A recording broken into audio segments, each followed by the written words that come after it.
ओम शांति। आज मीठे मीठे श्री बाबा कहते हैं बच्चे, सदा परमात्मा का प्यार प्राप्त करने के लिए क्या करना पड़ेगा। माँ बाप अपने बच्चों को कब प्यार करते हैं? समझो किसी के 2-3 बच्चे हैं तो किन पे ज्यादा प्यार जाता है? जो आज्ञाकारी बच्चा हो, जो उनका कहना माने, उन्हीं पे ही जाता है ना। वैसे तो छोटों पे ज्यादा होता है, छोटे बहुत, लेकिन छोटे भी जब बड़े होते हैं, अगर कहना नहीं माने, मत पे नहीं चले, तो ऑटोमेटिकली प्यार उन पे ही जाता है ना, जो कहना मानता है, जो मत पे चलता है, जो आज्ञाकारी बच्चा होता है, जो लगता है कि हाँ ये हमारे कुल की वृद्धि करेंगे, उनके प्रति ही माँ बाप का ज्यादा ध्यान जाता है ना। अधिकार भी उनको जास्ती मिलता है। तो परमात्मा भी बाप ही है। जैसे आप हद की क्रिएशन के माँ बाप हो ना, आपके घर में कितने 2-3-4 बच्चे होंगे, 5, लेकिन परमात्मा के ढेर बच्चे, पूरी विश्व की आत्माएं परमात्मा बाप के बच्चे। बाबा कहते हैं ऐसे तो माँ बाप को सारे बच्चे प्यारे होते ना। आपको अगर कितने भी बच्चे होंगे प्यारे तो होंगे, प्यार तो जाएगा, पर जास्ती प्यार, जास्ती अधिकार किसको दोगे आप?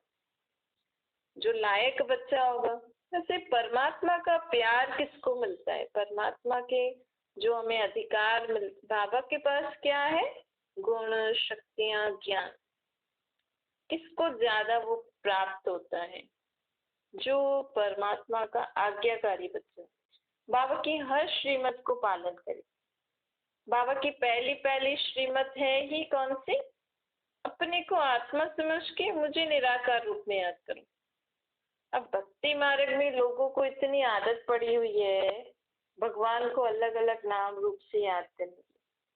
अब एकदम से बाबा परम धाम से आए हैं, कहते हैं बच्चे मेरा रूप तो निराकार है, तुम्हें तो मुझे निराकार रूप में याद करना है, तभी मेरा प्यार प्राप्त कर सकोगे, तभी मेरे पास जो चीजें हैं, गुण, शक्तियां, ज्ञान, वो तुम्हें प्राप्त हो सकता है। तो पहली श्रीमत आज्ञा कौन सी है परमात्मा की? भगवान की आज्ञा है। हम आत्माओं के बाप परमात्मा बाप हमें कह रहे हैं बच्चे अपने को आत्मा समझो और मुझे निराकार रूप में याद करो। अब किसी भी स्थूल चीजों के जरिए मुझे याद नहीं करो। देखो दुनिया में आप किसको कहोगे कि ये भगवान को याद कर रहे हैं? अगर कोई देवी देवता या किसी की मूर्ति के आगे बैठे रहते हैं, अपने गुरु देवी देवता या किसी की भी, तो लोग कहते हैं भैया भगवान को याद कर रहे हैं, है ना। या हाथ में माला हो या पुस्तक कुछ पढ़ रहे हो, मतलब जो रिलीजियस बुक कुछ पढ़ रहे हो, या हाथ जोड़ के आंखें बंद करके बैठे हो, सर पे कुछ ढक के बैठे हो, है। ऐसे लोगों को देख के हम कहेंगे ना ये भगवान को याद कर रहे हैं। लेकिन बाबा तो कहते हैं तुम्हें तो मुझे चलते फिरते याद करना है, कर्म करते हुए भी अपने को आत्मा समझ के मुझे अगर तुम निराकार रूप में याद करे हो, मतलब तो कि आप मुझे याद कर रहे हो। चाहे आप भगवान बोलो या आत्मा का बाप परमात्मा बोलो, उस समय भी आप मेरी याद में हो। तो बाबा हमें पहली आज्ञा श्रीमत कौन सी देते हैं? ये कि अपने देह के भान को त्यागो, मैं तुम आत्माओं का बाप हूँ, इस रीति मुझे याद करो। दूसरी बाबा की मुख्य श्रीमत कहो, आज्ञा कहो कि हम इन विकारों को छोड़ो। बाबा कहते हैं संपूर्ण निर्विकारी बनने के लिए प्रतिज्ञा करो। एकदम से तो नहीं छूटेंगे, लेकिन एटलीस्ट हमें प्रॉमिस तो करना है ना। हाँ बाबा, हमें प्रॉमिस तो करना है ना। हाँ बाबा, मैं अपने को आत्मा समझ के आपको निराकार रूप में याद करूंगी। अब बाबा मैं अब विकारों का दान देती हूँ। जब तक हम प्रॉमिस नहीं करेंगे तो बाबा हमारी मदद कैसे करेंगे? क्योंकि 63 जन्मों का अभ्यास है। 63 जन्मों से हम भगवान को अलग अलग नाम रूप से याद कर रहे हैं। एकदम से बाबा आएंगे, बाबा हमें बोलेंगे, तो वो मन और बुद्धि से निकलने में तो टाइम लगेगा ना। चलो कर्मेंद्रियों से तो हमने छोड़ दिया, लेकिन मन बुद्धि में से भी वो पूरा स्वच्छ पूरे संस्कारों को साफ सुथरा करने में तो परमात्मा की मदद तो मिलेगी ना। लेकिन किसको मिलेगी? जो प्रॉमिस करेगा, जो बोलेंगे हाँ बाबा हम ऐसे चलने को तैयार है, बाबा की मदद भी उनको मिलेगी, बाबा का प्यार भी मिलेगा, बाबा की शक्तियां गुण और ज्ञान भी उनको ही मिलता जाएगा। सुनने वाले बहुत हैं दुनिया में, बाबा को याद भी कर रहे हैं, बाबा को बोल भी रहे हैं हाँ बाबा आप मेरी हो, मैं आपको पहचान गई। लेकिन बाबा की जो मुख्य मुख्य श्रीमत है, जितना हम बाबा की हर श्रीमत को पालन करते करते चलेंगे ना, बाबा की हर आज्ञा को फॉलो करते, एटलीस्ट संकल्प तो करो। बाबा कहते हैं आपका हिम्मत का संकल्प आपका, 1000 गुना मदद मेरी। यहाँ पे धारण करना मतलब एक दृढ़ संकल्प करना। हाँ बाबा, बाबा कहते मन को स्वच्छ रखो, संकल्प करो हाँ बाबा मैं किसी के लिए नहीं सोचूंगी, नहीं बोलूंगी, नहीं करूंगी। फिर मदद बाबा की मिलेगी। आपको अटेंशन रखना है कि मुझे ऐसा नहीं करना है। फिर आपसे नहीं हो रहा है तो बाबा को याद करो, बाबा आपने बोला था ना, अब आप मुझसे कराओ। तो ऐसे ऐसे करके हम जब बाबा की हर श्रीमत को पालन करने लग जाएंगे, बाबा के कहे पर चलेंगे, तो ऑटोमेटिकली परमात्मा का प्यार भी हमें मिलता रहता है, परमात्मा की मदद भी मिलती रहती। सोचो परमात्मा भगवान जिसको सब दुनिया में ढूंढ रहे हैं, पुकार रहे हैं, उनका प्यार हमें मिलेगा, उनकी मदद हमें मिलेगी। और कितना श्रेष्ठ तरीका, सिर्फ मेरा बाबा कहना है और हाँ जी करते निसंकल्प, हाँ बाबा ने ऐसा बोला ऐसा करेंगे, करते चलो आगे, तो बाबा की मदद भी मिलेगी ना। तो परमात्मा प्यार प्राप्त करने से क्या होता है, जिन जिन आत्माओं को फिर बाबा का प्यार मिलता रहता है ना, वो लोग माया जीत हो जाते हैं, प्रकृति जीत हो जाते हैं, परिस्थितियों पर विजय प्राप्त करने लग जाते हैं। स्वभाव संस्कार वायुमंडल भी से भी विजयी हो जाते हैं। एक परमात्मा प्यार ना उनकी चित्र छाया बन जाती है। फिर जो ये विकार हैं, ये आसुरी स्वभाव संस्कार हैं, कभी कभी वायुमंडल ऐसा होता है, मतलब वातावरण अशुद्ध होता है, अच्छा नहीं होता है, कभी कभी परिस्थितियां आ जाती हैं, हम हलचल में आ जाते हैं। लेकिन हम सदा परमात्मा के प्यार की छत्र छाया के अंदर रहेंगे ना, तो इनसे भी सेफ रहेंगे। अर्थात इनके कारण हम हलचल में नहीं आएंगे। कभी विकारों के कारण हलचल में आते हैं लोग, कभी परिस्थिति, कभी स्वभाव संस्कार, कहते हैं ना मेरा स्वभाव ही ऐसा है मैं क्या करूं, मेरा संस्कार ही ऐसा है मैं क्या करूं। लोग अपने स्वभाव संस्कार को, अपने मन को नहीं परिवर्तन कर पा रहे, तो दुनिया को क्या परिवर्तन करेंगे। लेकिन जिस आत्मा को परमात्मा प्यार मिल जाता है ना, परमात्मा प्यार की छत्र छाया हो जाती, मिल जाती है, वो आत्मा सहज ही इन सबसे सेफ रहती है। इस कलयुग की दुनिया में जैसे तो वो आत्मा कमल पुष्प समान बन जाती है। कमल का पुष्प कीचड़ में रहते हुए भी कितना स्वच्छ रहता है, सेफ रहता है ना, कीचड़ से सेफ रहता है ना। ऐसे आपको भी अगर कमल का फूल बनना है, अर्थात उस फूल जैसी क्वालिटी हमारे अंदर हो, इस दुनिया में रहते हुए भी हम विकारों से दूर रहें, हमें संकल्प स्वप्न में भी विकार नहीं है, हम आसुरी स्वभाव संस्कार से दूर रहें, हम परिस्थितियों में हलचल में नहीं है, परिस्थितियां आएंगी सही लेकिन हमें हलचल में नहीं लाएंगी, हम स्वभाव संस्कार के टक्कर में नहीं आए। कई लोग नहीं चाहते टक्कर में आए, लेकिन फिर भी कहीं ना कहीं फंस जाते हैं। लेकिन बाबा के प्यार की छत्र छाया होगी ना, अगर बाबा को सदा हम अपने बाबा की आज्ञा को मानते रहेंगे, बाबा को बाप के संबंध में निराकार रूप में याद करते रहेंगे अपने को आत्मा समझ के, तो बाबा की छत्र छाया के कारण आप उन स्वभाव संस्कारों के टक्कर से भी बच जाओगे। कितना सहज है ना सब कुछ। लोग तो इसको इम्पॉसिबल समझते हैं। देखो सन्यासी भी सोचते हैं ग्रस्त में रहेंगे, पवित्र कैसे रहेंगे, घर बार छोड़ देते हैं, इम्पॉसिबल समझते हैं। लेकिन परमात्मा प्यार की छत्र छाया के अंदर आप रहेंगे ना, तो स्त्री पुरुष भी साथ में रहकर विकार काम अग्नि से परे रह सकते हो। एक परमात्मा की शक्ति ही हमें इन विकारों की अग्नि से मुक्त कर सकती है। लोग कहते हैं घर में रहेंगे तो मोह काम क्रोध लोभ मोह अहंकार तो होता ही है। कभी बच्चों पे क्रोध आ जाता है, कभी मोह आ जाता है, कभी पैसा कमाने का लोभ आ जाता है, कभी अहंकार आ जाता है किसी न किसी बात पे।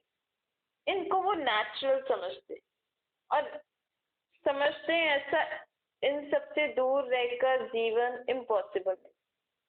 लेकिन परमात्मा के छत्र छाया के अंदर रहने वाली जो आत्मा है ना, उसको इस दुनिया में, इस कलयुगी पतित विकारी दुनिया में रहते हुए भी वो आत्मा इन विकारों की सेक से भी परछाई से भी परे रहेगी। अगर उसका बहुत गहरा बाबा से प्यार हो, श्वासोश्वास बाबा बाबा करके वो सब काम करती हो बाबा के साथ, तो परछाई भी नहीं पड़ सकती। इतनी तेज हम प्राप्त कर सकते हैं, एकदम से नहीं होगी, लेकिन अगर हम संकल्प करें तो बाबा हमें उस स्टेज तक पहुंचा सकते हैं। अगर हम संकल्प करें कि बाबा मुझे तो परफेक्ट लोटस फ्लावर जैसा बनना ही है, तो बाबा आपको जरूर बनाएंगे। फिर आपको बाबा की मत पे बाबा को याद करते रहना है। बाबा की मत पे हाँ जी करते रहोगे तो बाबा आपको अपने जैसा बना के ही छोड़ेंगे। देखो परमात्मा इस समय कलयुगी दुनिया में आते हैं बाबा, भगवान सत्ययुगी दुनिया में कृष्ण के तन में नहीं आते हैं। भगवान भी कृष्ण की आत्मा को काले से गोरा बनाने के लिए कलयुग के अंत के इसी समय पर ऊपर से नीचे आते हैं। लेकिन बाबा कलयुग की दुनिया में आते हुए भी वो तो है ही एवर प्योर ना, उनको तो कुछ अपवित्रता का सेक भी नहीं लग सकता है, पता ही नहीं। बाबा कहते हैं मैं तुम्हें ऐसा बना सकता हूँ अगर तुम मेरी मत पे चलो, मुझे उस रीति से याद करो। मेरा जो असली नाम है शिव, मेरा जो असली रूप है निराकार, मेरा तुमसे जो असली संबंध है ना बाप का, मुख्य बाप का है। वैसे आप बाप टीचर सतगुरु सखा साजन जिस रीति आप याद करना चाहो कर सकते हो, लेकिन मुख्य बाप के संबंध में याद करो तो मैं तुम्हारी मदद करने के लिए मैं आया ही इसलिए हूँ। बाबा कहते मैं क्यों आया हूँ इस कलयुगी दुनिया में, मैं आया ही तुम्हारे लिए हूँ।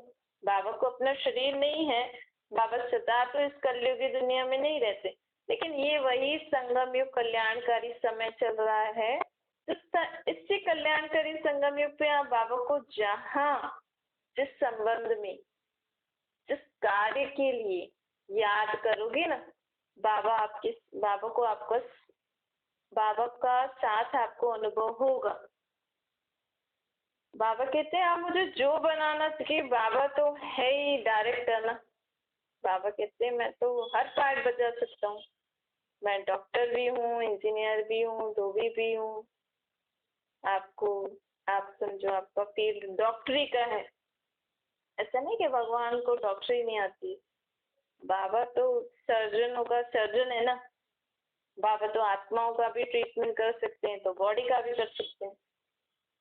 आपके देह ठीक नहीं है ना, बाबा डॉक्टर को याद करो, दवाई लेते रहना, लेकिन बाबा डॉक्टर को याद करके बाबा डॉक्टर मैं आपको याद कर रही हूँ। अब आप देह में जहाँ भी कुछ हो रहा हो बाबा को बता दीजिए और बाबा को याद करिए। देखो बाबा डॉक्टर की मदद आपको जरूर मिलेगी। निश्चय होना चाहिए, इसमें 100% निश्चय होना चाहिए। लोग अपने जो इस दुनिया में जो डॉक्टर होते हैं उन पे लोगों को कितना निश्चय होता है ना, बस डॉक्टर के पास जा ही रही हो ना, ठीक हो जाएगा ठीक हो जाएगा। डॉक्टर को नेक्स्ट गॉड मानते हैं। वो भी अगर उन डॉक्टर भी कहते हैं कई बार ये हमारे हाथ में नहीं था, ये तो ऊपर वाले की कृपा है, तो भी लोग समझते नहीं, तो भी लोगों की बुद्धि देहधारियों में टिकी रहती है। हालांकि भगवान का शुक्रिया करते हैं, लेकिन जितना उनकी बुद्धि में वो डॉक्टर होता है ना, उतना वो ऊपर वाला डॉक्टर नहीं रहता है। क्योंकि वो दिखते नहीं है ना।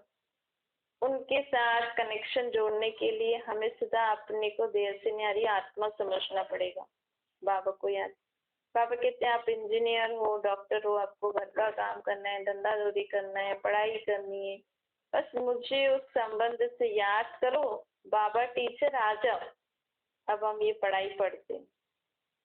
क्योंकि बाबा कहते कलयुग की पढ़ाई भी पढ़नी है भैया, रहना है तो धंधा आदि जो भी करनी हो पढ़ाई से ही करना है ना।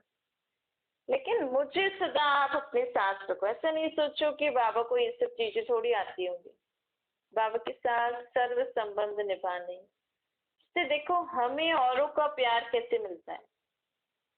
आप आपने कभी तो कुछ किया होगा ना, तो उससे उनका प्यार आपके प्रति, आपका प्यार उनके प्रति कैसे बनता है, इसके प्रति आपका प्यार कैसे जनरेट होता है, औरों का आपके प्रति प्यार कैसे जनरेट होता है। ये अनुभव तो सबका ही है ना। वैसे ही परमात्मा है, आप वही फॉर्मूला बाबा के साथ यूज करो ना। बाबा को किसी संबंध से जोड़ लो। बाबा का कहना जो जो है वो आप हाजी हाजी करते बाबा के साथ चलो, ऑटोमेटिकली परमात्मा प्यार आपके जैसे तो छत्र छाया बन जाएगी। और जिसको परमात्मा प्यार की प्राप्ति हो जाती है ना, फिर उनको मेहनत नहीं करनी पड़ती। कहीं ना बाबा का बनने के बाद जो बाबा की श्रीमत होती है ना, भाई सुबह उठ के बाबा को याद करना, मुरली पढ़ना और स्वभाव संस्कार, खाना बनाते समय बाबा को याद करना, खाने से पहले बाबा को ऑफर करना, खाना खाते समय भी बाबा को, ऐसे बाबा की जो रोज रोज बातें जो हम सुनते हैं, कईयों को ये फॉलो करने में ना बहुत माथा भारी हो जाती है, बहुत मेहनत करनी पड़ती है। लेकिन यही हम सोचे बाबा कौन, बाबा तो मेरा बाप है ना। अब बाबा कहते हैं मेरे तो इतने सारे बच्चे हैं, लेकिन सुबह अमृत वेले के समय ना 2 से 5, 2 से 5 तो होता ही है। आप 4 बजे भी उठ सकते हो। वैसे 4 से पौने 5 का टाइम है, लेकिन 2 बजे से शुरू हो जाते हैं। आप ये सोचो ना, 4 बजे मेरा बाप मुझसे मिलने आ रहा है, 4 बजे मेरा साजन, देखो अगर देहदारी कोई हस्बैंड दूर से आते हैं तो कैसे हर घड़ी उनका वेट होता है ना। तो यहाँ परमात्मा साजन आपसे 4 बजे मिलने आ रहा है, परमात्मा बाप आपसे मिलने आ रहे हैं। उनसे संबंध जोड़ो और उनसे मुझे क्या प्राप्ति होने वाली है। कोई डॉक्टर के पास अच्छी टेक्निक होती है इलाज करने की, तो लोग कैसे लंबी लाइन लगा के हाँ भाई नहीं मुझे तो इससे कराना है। या परमात्मा बाप आपको 4 बजे सहज प्राप्ति कराने आ रहे हैं। आपको जो अपने अंदर परिवर्तन चाहिए उस समय आप संकल्प करो बाबा को याद करके। आप कहते हैं बाबा मैं 4 बजे, 4 से पौने 5 आप मन से जो भी आप बोलोगे ना, मन से संकल्प करोगे, कोई भी धारणा आपको करनी है, आपको किसी विकार से मुक्त होना है, आपको किसी स्वभाव संस्कार से मुक्त होना है, आपको कोई जो मैं धारणा कहता हूँ वो धारण करना है, बस उस समय उठ के बाबा को निराकार रूप में याद करके वो संकल्प करो अपने को आत्मा से, तो सहज प्राप्ति मिल जाएगी। और कुछ भी नहीं है तो सुबह सुबह उठ के बाबा से गुड मॉर्निंग, हाँ मैं आत्मा परमात्मा बाप से मिल रही हूँ, बस बाबा को याद करते रहिए। बाबा कहते सुबह सुबह जैसे माँ अपने बच्चों को खिला पिला लेती है ना, भी मेरा बच्चा सारा दिन खेलेगा, तो पहले पहले सुबह सुबह को माँ अपने बच्चे को खिला पिला लेती। ऐसे परमात्मा बाप भी ना खास 4 बजे आप बच्चों की पालना करना, फिर तो आप देहिक दुनिया में आ जाते हो। तो वो समय उठ के बैठोगे, बस बाबा को याद, कुछ करना नहीं है, हाथ मुंह धो के बैठ जाओ, आंखें खोल के बाबा को याद करो, सहज प्राप्ति हो जाएगी। मेहनत नहीं, और वो मदद हमें सारा दिन भी काम आती है। इसमें क्या मेहनत है, नहीं? अगर संबंध याद हो, प्राप्ति क्या है, तो लोग आराम से उठ जाएंगे ना, आपे ही नींद खुल जाएगी। बाबा कहते हैं मेहनत नहीं करो, मेरे बाप ने बोला है ना ऐसा नहीं सोचो, मेहनत नहीं करो, ऐसे संबंध से सोचो। किसी को टीचर बोलती है ना तुम्हें ये याद करके आना है, मैं पूछूंगी, तो वो कैसे करते नहीं, टीचर कल पूछेंगी मुझे याद करना है, कैसे अच्छे से पढ़ाई करने लग जाते। यहाँ बाबा हमारा टीचर भी है ना, हमारा टीचर हमें रोज पढ़ाने आ रहे हैं, रोज हम परमात्मा टीचर की शिक्षा ले रहे हैं ना, सुन रहे हैं। तो ये आज मेरी परमात्मा टीचर मुझे क्या बोल रही है, फिर मुझे नेक्स्ट डे उसका अभ्यास भी करना चाहिए कि परमात्मा टीचर ने मुझे आज ये बोला है, मुझे इसको प्रैक्टिकल में यूज करके देखना है। जैसे बाबा कभी बोलते हैं ना, दुआएं दो दुआएं लो, बाबा पूछते फिर आज अगर बाबा ने 2-3 दिन पहले बोला तो अपने को हमें नेक्स्ट डे चेक करना है, हमें वो होमवर्क कंप्लीट करना है। आज मेरे परमात्मा टीचर ने बोला दुआएं देनी है, दुआएं लेनी है, आज मैंने कितना समय कितनों को दुआएं दी, वो चेक करो। तो बाबा कहते हैं, बाबा मैं तुम्हारा सतगुरु भी हूँ। सतगुरु बन के बाबा हमें वरदान देते ना, आप शांत आत्मा हो, सुखी आत्मा हो, सदा अचल अडोल रहने वाली आत्मा हो, निश्चय बुद्धि आत्मा हो। तो इन वरदानों को यूज करो, याद करो।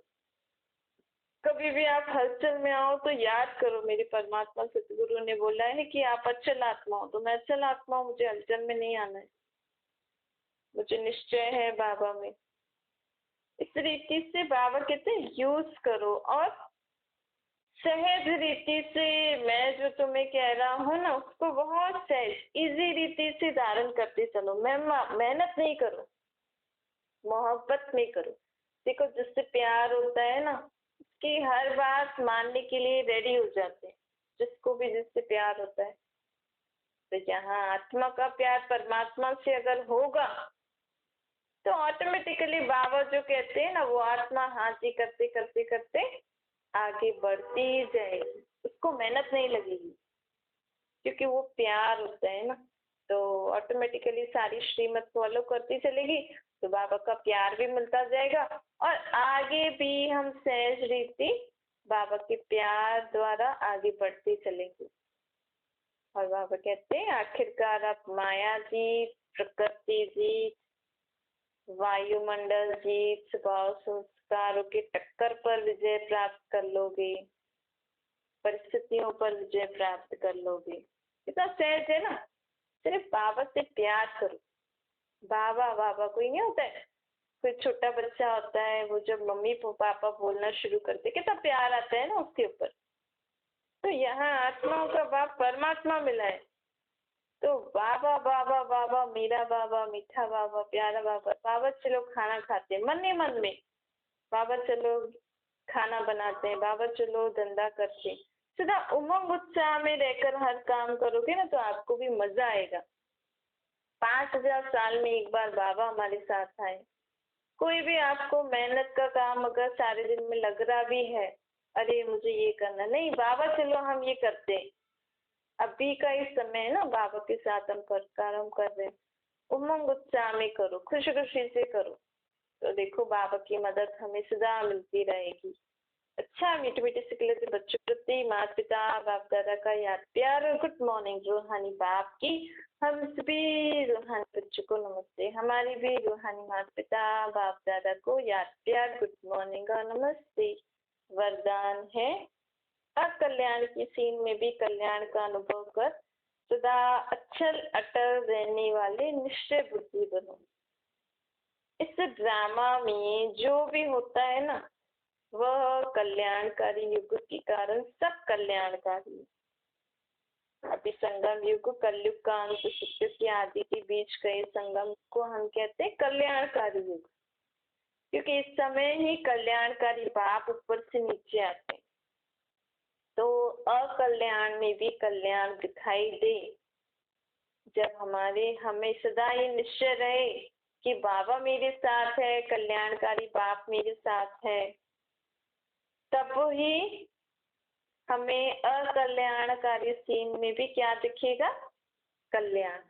जब मुझे ये पूरा निश्चय होगा, निश्चय बुद्धि होंगी मैं। परिस्थिति के समय ही निश्चय की स्थिति की परख होती है ना भाई। भाई कहते हैं ना, समय पर ही परख हो जाती है कौन किसका है कौन किसका नहीं है। अपने और पराये की परख हो जाती है ना, तो यहाँ भी मैं कह रही हूँ मेरे साथ मेरा बाबा है। अगर कोई बात में मुझे हलचल हुई तो मतलब जो मैं कहती हूँ मेरा बाबा मेरे साथ है, मतलब ये इसमें निश्चय नहीं है मैं हलचल में आ रही हूँ, मतलब मुझे पक्का निश्चय नहीं है मैं पक्के बाबा के साथ नहीं हूँ। तो परिस्थिति में भी मैं अगर यही सोचूंगी कि नहीं बाबा कल्याणकारी, बाबा मेरे साथ हैं, सब ठीक है, सब सब ठीक हो जाएगा, सब ठीक है, तभी तो हम विजय प्राप्त करेंगे ना, तभी तो हम कहलाएंगे ना हाँ भाई इसको अपने बाबा के ऊपर निश्चय है। निश्चय बाबा, ये परीक्षा भी बाबा ही लेते हैं। बाबा के ज्ञान में आने के बाद ना बाबा हमारी एग्जाम भी लेते हैं, भाई हाँ बच्चे में निश्चय है, अगर हमें निश्चय है पक्का तो फिर बाबा की मदद भी मिलती है। निश्चय का अर्थ है संशय का नाम निशान नहीं, क्योंकि बाबा की ना ये पढ़ाई भी है। बाबा क्यों चेक करते हैं?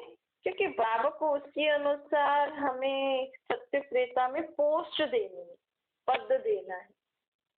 तो जिन आत्माओं का निश्चय ज्यादा होगा ना उनको वहाँ पे हायर पोजीशन मिलेगी। जैसे इस दुनिया में भी अलग अलग पोजीशंस है ना, ऐसे सत्संग में भी अलग अलग पोजीशंस होंगी। कोई तो संभालेगा ना, कोई विश्व महाराजा महारानी होगा, कोई फिर उनसे छोटे राजा रानी, कोई छोटे छोटे। तो ये सब कौन डिसाइड करते हैं, कैसे डिसाइड करते हैं? यही बाबा हमें शिक्षाएं देकर फिर एग्जाम लेकर फिर जो जितने परसेंट से मार्क्स से पास होता है उस अनुसार उनको वहाँ पोजीशन मिलती है। तो बाबा कहते हैं निश्चय का अर्थ है संशय का नाम निशान ना हो, कुछ भी हो जाए लेकिन निश्चय बुद्धि को कोई भी परिस्थिति हलचल में नहीं ला सकती। हलचल में आना मतलब कमजोर होना।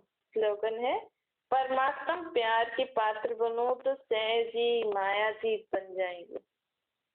तो बाबा का प्यार पात्र करने के लिए आज्ञाकारी बनना है।